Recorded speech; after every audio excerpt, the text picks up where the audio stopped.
GPs criticised the budgetary announcements around an increase in the GP visit card, saying that it would result in, I suppose, more visits from a certain cohort.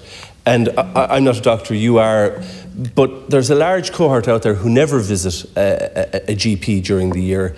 And by contrast, there is the treatment benefit scheme where people have annual access to dental, optical, oral, and I'm told non-surgical hair replacement treatment.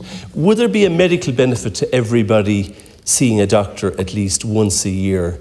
And certainly students, primary students, being able to see a dentist, if not once a year, every second year, because the waiting list is huge for the HSE screening service. The idea that we could early intervention, detect what's wrong with people either dentally or through a visit to a GP, and treat it before it costs a lot more to treat in terms of money and human suffering.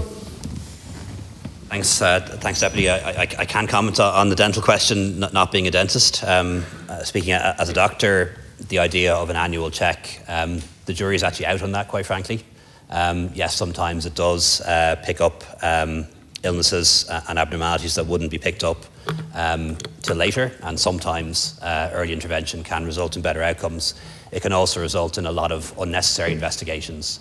You'll know of people who've been for a health check and were sent off for any number of tests, all of which came back normal.